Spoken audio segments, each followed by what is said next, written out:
There is a third Republican caught in the chaos of the Florida recount. State Representative Matt Caldwell is locked in a tight race for state agriculture commissioner, and he has filed a lawsuit of his own against Broward County. Caldwell says nearly 80,000 votes magically appeared after the polls closed. And he joins us right now live from Fort Myers to tell us the story. So let me get this straight, Matt. You were way ahead when you went to bed.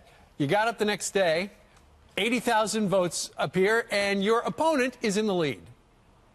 Yeah, it's totally outrageous, and we're just trying to get to the bottom of it. We were up 40,000 votes on Tuesday night.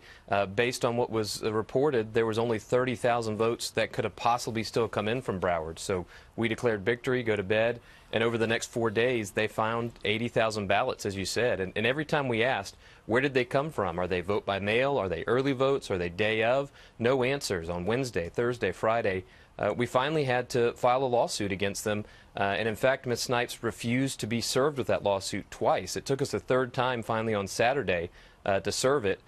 Got us in court here yesterday and the day before. We're trying to get public records out of her so we can just demonstrate a chain of custody. Where did these votes come from? Because as of Tuesday night, there's no possible way she could have had 80,000 votes hanging out there. And I think before we move forward, we've got to get a straight answer on exactly where all these votes came from. Well, by law, isn't she supposed to tell you guys where those votes from where they came?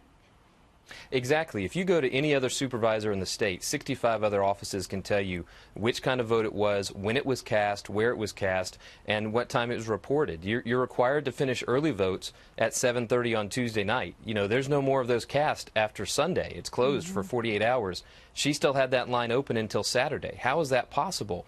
And you over and over again, you ask, where are these vote by mail numbers coming from? Or is she voting votes that came in before 7 on Tuesday, or is she still collecting mail, which is illegal on Wednesday, Thursday, Friday? My point is to make sure anybody who voted legally before 7 o'clock, let's count those votes. Whoever's the winner is the winner. I'm not looking to win through some kind of legal loophole. I just want the truth, and I think we deserve it. So you're looking for transparency, but at the same time, do you think there's something funny going on? Well, it certainly could be. I mean, you look at the history of this office. She's already been found guilty earlier in this primary of messing things up. You've got 2 years ago in 16 illegally destroying ballots. We've got an affidavit from an employee in 16 who says she caught other employees filling out blank ballots in that election cycle. We're probably going to end up presenting that in court. It's really incredible. All right, so your opponent was Nikki Fried. What's happening now? Is she gone to Tallahassee, or is this still just tied up in court and there hasn't been declared a winner?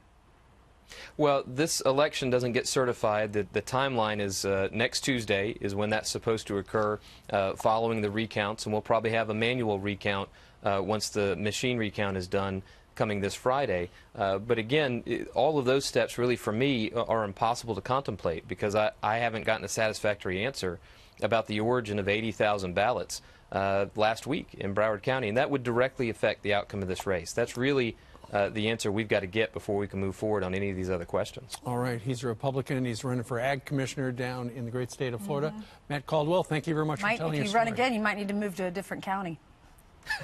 Thank you, guys. Thanks, Matt.